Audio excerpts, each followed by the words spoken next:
어떤 의사 선생님이 인터뷰하는 것을 잠깐 본 적이 있어요. 근데 그 의사 선생님이 이렇게 말했습니다. 환자들이 왔을 때 처음에는 그 환자들의 병이 눈에 보였대요. 환자들이 갖고 있는 그 질병을 어떻게 하면 치료할까? 그것에만 집중적으로 관심을 가졌는데 세월이 흐르고 많은 환자들을 접하면서 이제는 환자들이 오면 그 질병보다는 먼저 그 사람에게 관심이 가진다는 것입니다. 그래서 질병을 치료하기 전에 먼저 그 사람의 마음과 아픔에 마음에 같이 동감을 하고 있다고 그렇게 말씀하는 것을 들었습니다.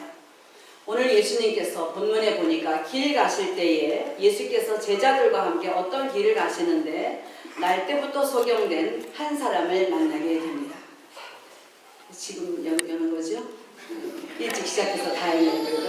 자, 예수님께서 제자들과 함께 길을 가시는데 날 때부터 소경된 한 사람을 만나게 됩니다. 그런데 제자들의 그 관심은 그 소경의 그 소경된 그 고난의 원인에 관심이 가서 있습니다. 예수님께 2절에 보니까 그렇게 질문합니다. 예수님, 저 사람이 저렇게 날 때부터 소경된 자인데 저 사람의 그 고난은 자기의 죄입니까? 그 부모들의 죄에서 이것이 온 것입니까? 그 병의 원인, 그 고난의 원인에 대해서 관심이 가 있습니다.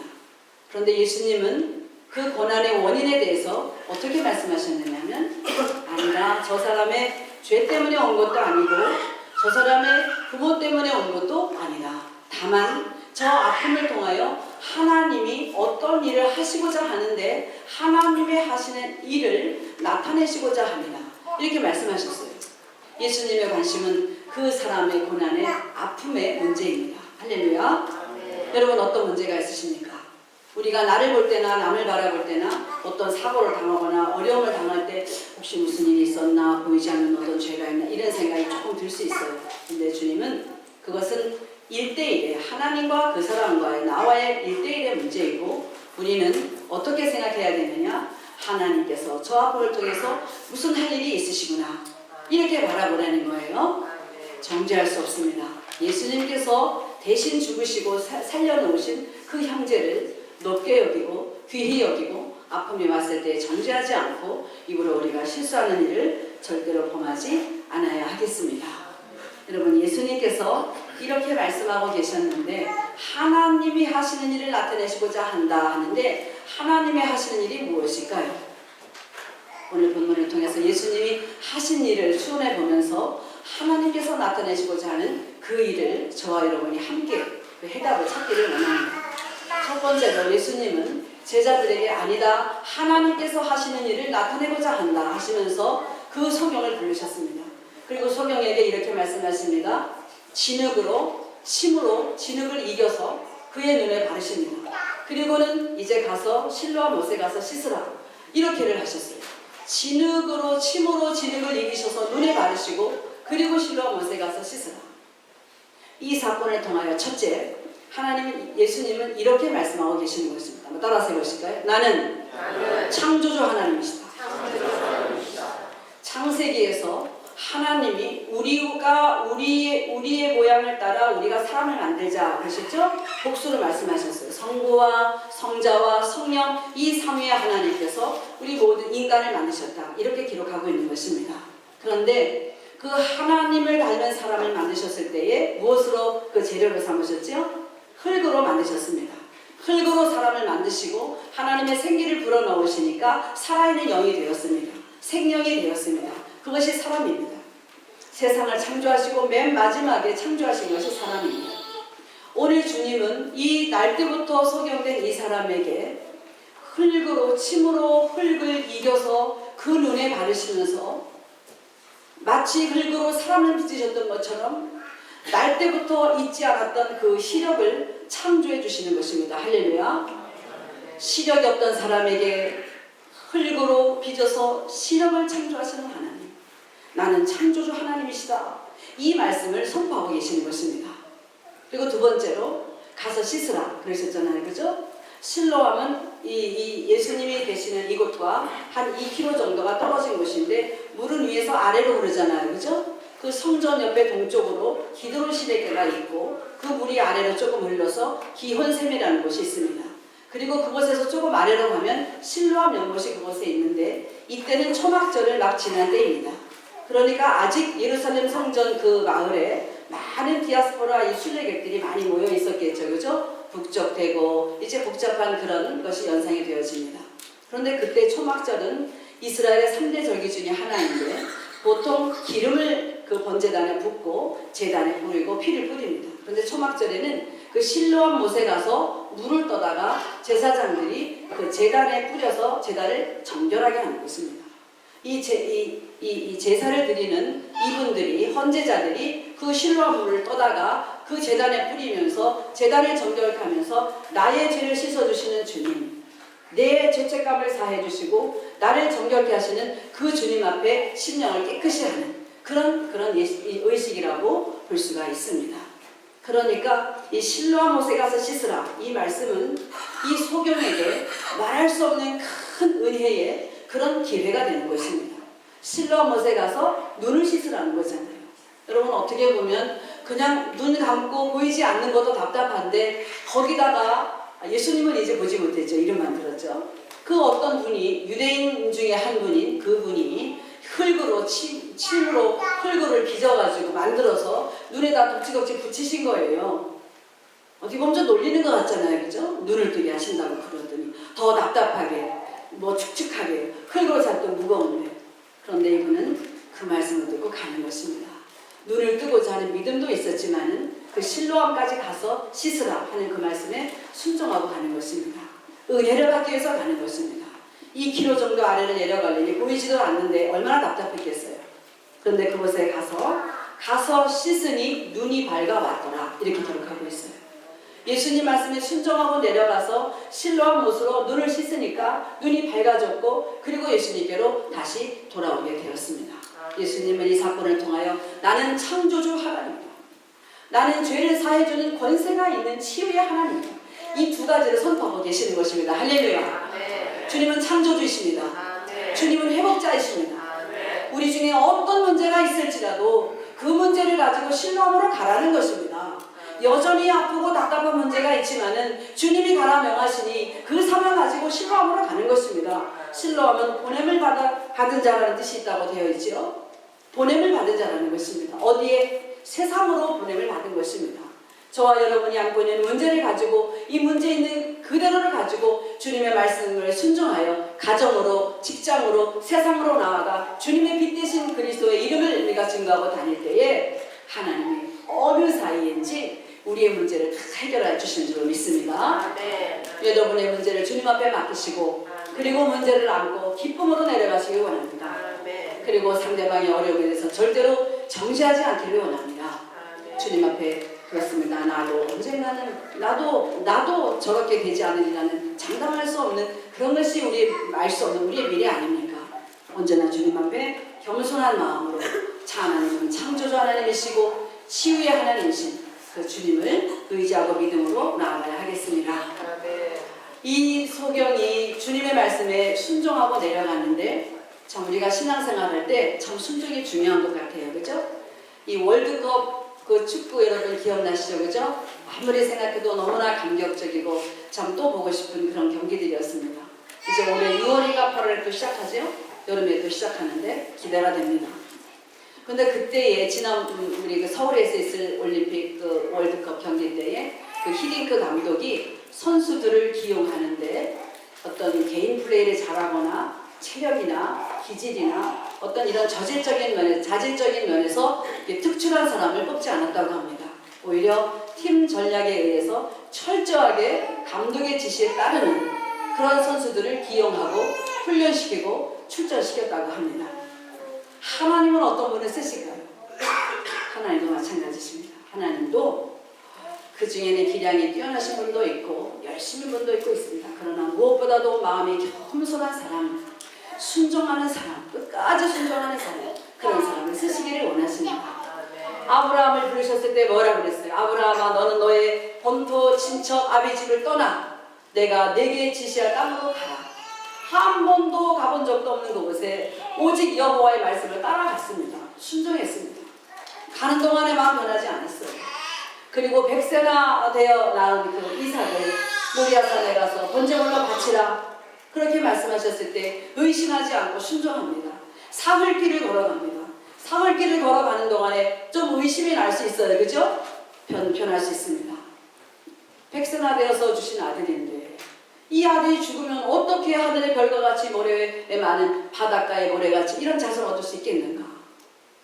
얼마나 아깝겠어요. 그런데 변치 않습니다. 여러분 순종은 그런 것입니다. 한번 하기로 마음 먹으면 끝까지 그 길을 가는 것입니다. 끝까지 지키는 것입니다. 끝까지 사흘 동안 가서 모리아산의 아들을 번제물로 믿음으로 이미 바친 것입니다. 바칠 때에 주께서 그것을 말리시고 또 다른 좋은 번제물을 여호와 이레의 하나님께서 예비하여 놓으셨던 것을 우리는 알 수 있습니다. 하나님은 순종하는 자들을 이렇게 찾으십니다. 그리고 이렇게 순종하는 자들에게서 이제 역사하시는 거잖아요. 눈을 떴잖아요. 근데 우리 주님은 눈만 뜨게 하신 것이 아니라 나는 창조주 하나님이고 나는 치유의 하나님이시다. 나는 메시아다. 나는 그리스도다. 나는 하나님의 아들이다. 이것을 알려주기를 원하세요. 그러니까 믿음을 주신다는 거예요. 믿음을.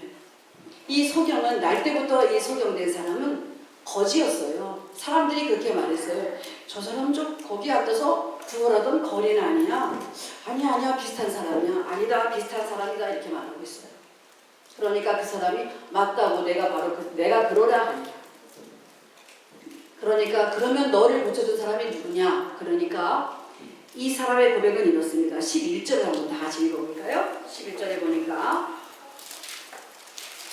이렇게 되어 있어요. 우리 9장 11절 같은 목소리로 한번 읽어봅시다. 시작. 대답하여 예수라 하는 그 사람이 진흙을 이겨 내 눈에 바르고 나더러 실로암에 가서 씻으라 하기에 가서 씻었더니 보게 되었노라. 이 사람은 예수님을 유대인 중에 한 사람으로만 보았습니다. 그리고는 그 마음이 점점 자라게 됩니다. 믿음이 자라게 됩니다. 사람들이 그렇게 말하잖아요. 이 사람이 안식일에 병을 고쳤기 때문에 이 사람은 하나님께로 산 사람은 아니야. 혹은 그렇게 말하고 또 혹은 이렇게 말합니다. 그래도 죄인으로서 어떻게 이런 일을 할 수 있느냐. 날 때부터 소경된 사람을 어떻게 눈을 뜨게 할 수 있느냐. 이렇게 논쟁이 되는 거예요. 쟁론하니까 그 사람을 데려다가 그렇게 묻습니다. 그러면 저 사람에게 물어보자. 우리는 이분이 하나님께로 온 사람이라고 생각하고 있고 또 한편은 아니다 역시 죄인이다 안식일 지키지 못했기 때문에 이렇게 생각하고 있는데 너는 그를 어떻게 생각하느냐. 그러니까 17절에 보니 이에 소경되었던 자에게 다시 묻되 그 사람이 내 눈을 뜨게 하였으니 너는 그를 어떠한 사람이라 하느냐. 대답하되 선지자니이다. 이제 유대인 중에 한 사람으로 보던 그 사람이 선지자로 그를 생각하게 됩니다. 그런데 이제 유대인 중에 한 사람으로 생각하고 또 선지자 중에 한 사람으로 생각하는 그에게 주님은 직접 찾아가셨습니다. 이제 그와 그의 가족들을 출교시키게 됩니다. 제사장들이 시기가 나서. 그래서 이제 그 회에서 출교했는데 예수님이 그를 찾아가셨어요. 그리고 그에게 그렇게 묻습니다. 인자가 있는데 너가 인자를 믿을 수가 있겠느냐. 하나님의 아들이 사람의 몸을 입고 이 땅에 오신 그 인자가 있는데 내가 그를 믿느냐. 그러니까 이렇게 대답해요. 35절에 이렇게 나와 있습니다. 예수께서 저희가 그 사람을 쫓아냈다 하는 말을 들으셨더니 그를 만나사 가라사대 내가 인자를 믿느냐. 그러니까 이 사람이 이렇게 대답해요. 주여 그가 누구시오니까 내가 믿고자 하나이다. 하나님의 아들이 이 세상에 오셨고 사람의 몸을 입고 오신 메시아 그리스도 하나님의 아들 인자라고 하시는 그분을 내가 믿고 싶다는 것입니다. 그러니까 주님이 정확하게 내가 메시아다 이렇게 말씀하고 계세요. 37절에 보니까 예수께서 가라사대 내가 그를 보았거니와 지금 너와 말하는 자가 그이니라. 네가 지금 보고 있는 내가 바로 하나님의 아들 메시아다 이렇게 말씀하고 있어요. 그러니까 그 사람이 바로 그 예수님을 주님이라고 고백하게 됩니다. 38절 같이 한번 읽으십시다. 시작. 가로되 주여 내가 믿나이다 하고 절하는지라. 그랬습니다. 예수님을 이제 하나님의 아들로 믿고 그분이 메시아인 줄 알고 그분이 나의 구원자로 알았을 때 예배했다는 것입니다. 이것이 안식일입니다. 이 날을 행한 것은 예수께서 진흙으로 그 사람의 눈을 뜨게 하신다는 안식일이라. 안식일이라. 그러니까 사람들이 바리새인들이 따지는 것입니다. 여러분 이것이 진정한 안식일의 정신입니다. 예수님은 안식일의 주인이십니다. 창세기 때, 창세 때 하나님이 엿새 동안 창조하시고 일회째 되는 날 안식하셨잖아요.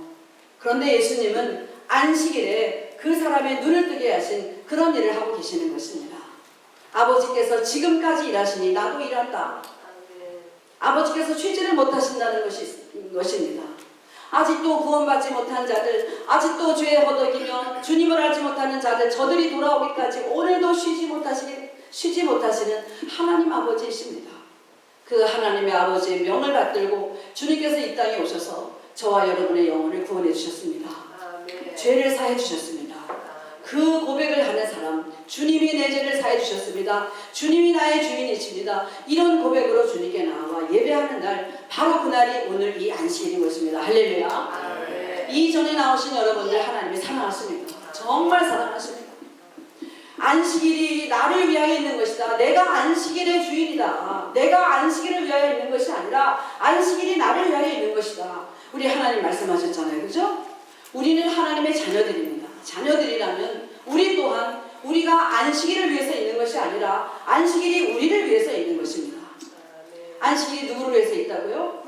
저와 여러분을 위해서 있는 것입니다. 먼저 아버지께 예배할 수 있는 날로 만든 것입니다. 그리고 우리 몸은 다 아시지만 엿새 동안 일하고 일주일째는 하루는 쉬어야 됩니다. 여러분. 레닌이 그리스도인들이 주일을 쉬니까 생산을 내가 더 늘려야 되겠다. 그리고 일주일을 8일로 정했잖아요. 그래서 8일로 정한 적이 있는데 이 생산량이 그럼 한 15% 정도 올라가야 되잖아요. 하루 더 일하는 거니까. 그런데 거꾸로 30%가 떨어졌다는 거예요. 그러니까 안 되겠다. 한번 줄여봐야 되겠다. 그래서 6일로 또 했대요. 그랬더니 더 떨어져서 40%가 또 이제 떨어졌다는 거예요. 그래서 이제 할 수 없어서 어느 때 이제 다시 이제 원위치를 해놨더니 그 정말 생산량이 다시 그렇게 올라갔다는 이야기가 있습니다. 저희 아버지께서 예전에 그 인삼밭을 좀 운영하셨는데 그 땅도요, 그 6년을 그 인삼을 길러가지고 다 이제 이렇게 출하하잖아요. 그러면 그 땅은 몰려요, 한 해 동안은. 그래서 이렇게 땅이 구역이 있어서 여기는 이제 올해는 이 땅이 놀고 내년에는 여기 이렇게 다 되어 있어요. 이제 계속해서 인삼은 이렇게 출하되지만은 땅은 쉬게 되어 있습니다. 이 레위기서에 또 계속 보면 하나님이 이 땅도 쉬게 하라고 했어요. 그것이 안식년입니다. 그래서 6년 동안 그 땅을 갈고 이제 사용하고 그리고 7년째는 그 땅을 쉬게 그렇게 만들었습니다. 또 안식년에 안식년도 있어요. 이 7년을 7번을 보내고 49년 뒤에 50년째 가서는 희년이라고 합니다. 한번 따라서 해보실까요? 희년. 희년제도. 이 희년제도야말로 안식이라는 것입니다. 희년이 되면은 모든 종되었던 자들은 다 자유를 찾습니다. 그리고 제가 많은 돈을 내가 이제 수년도 엄청나게 빌렸다. 그래도 그 돈 안 갚아도 되는 거예요. 증서까지 다 줘야 돼요. 50년 기다리면 될 건데. 그렇습니다. 자기 집에 매여있는 종들도 다 풀어주게 돼 있어요. 자유하게 되고 땅을 내가 담보로 잡고 있어도 그 땅도 돌려줘야 돼요. 몇 년째? 50년째. 영원한 안식을 말하는 것입니다. 다시 말하면 이 안식일의 정신은 뭐냐 하면 그렇게 율법을 정해놓고 이날 일하면 안 돼. 이 무게를 가지고 요만큼은 들어면 노동 아니고 요보다 조금 더 들으면 이제 이때부터 노동이니까 이거는 걸려. 거리를 가도 일정 거리는 가면 괜찮은데 여기서 한 걸음만 더 나가도 이거는 걸려. 노동이야. 이렇게 바리새인들이 이런 거 예수님이 신뢰하신 거예요. 그런 율법적인 안식일이 아니라 사람을 살리는 일. 너희 중에 누가 소가 구덩이에 빠졌는데 안식일이라고 그냥 두겠느냐? 끌어내지 않겠느냐? 하물며 이 죽은 영혼들을 살리고 아픈 자를 다시 일으키는 이런 일이야말로 당연히 해야 되는 일 아니냐? 그런 것입니다. 한국에서는 제가 이렇게 옛날에 교회 다닐 때 보면은요, 지금도 그런 교회들이 있지만은 주일날 낮 예배가 있고 저녁 예배도 있어요. 보통 7시에 저녁 예배 해요. 그래서 낮에 예배 드리고 교회에서 막 친교하고 또 활동하고 놀다가 어디 잠깐 가서 저녁 먹고 오든지 또 저녁 예배 드리고 그러고 가요. 육체적으로는 아주 혹사당하는 것 같아요. 어떨 때는 일이 너무 많아서. 그런데 정말 진정한 안식, 그 안식, 영원한 천국을 사모하는 주님이 나를 구원하셨다는 구원의 감격을 아는 사람은 아무리 힘들고 어려워도 지겹게 일하지 않습니다. 여러분 그러시지요? 기쁨으로 자원하여 봉사하잖아요. 누가 시키지 않아도 알아서 하잖아요. 이것을 하나님이 기뻐하십니다. 여러분의 수고와 주일날에 헌신하는 모든 것들, 또 주중에라도 하나님을 위하여 사람을 세우고 살리는 일에 여러분이 적극 참여하고 나선다면 하나님이 그 일을 진정한 안식의 정신을 아는 그런 예배자들로 우리를 인정해 주실 것입니다. 하나님께서 하시는 일이 예수 그리스도는 창조주 하나님이시다. 예수 그리스도 내 아들, 하나님의 아들 인자, 그는 바로 죄를 사해주는 권능 있는 하나님이시다. 치유의 하나님이시다. 이 말씀을 하고자 하시는 것이 바로 오늘 본문에서 말씀하시는 하나님의 하시는 일을 나타내시는 것입니다. 예수님이 이 땅에 오셔서 나는 빛이다. 내가 세상에 있을 때는 세상은 빛이다. 밝게 해줘. 하늘에 계셨던 그 빛이 세상에 왔으니까 세상이 환해지는 거잖아요. 우리가 이 육체적으로의 소경이 아닌 영적인 다 소경들이었잖아요. 죄에 갇혀서 어둠에서 헤어나지 못하는 이 죽어가는 저와 여러분을 우리 주님이 오셔서 그 귀한 그 지체를 스스로 찢으시고 그렇게 죽으셔서 그 대가로 저와 여러분을 살려놓으셨습니다. 우리는 그런 예수님을 나의 주인이다. 나의 주님이다. 주여 내가 믿나이다. 엎드려 절해야 하는 것입니다.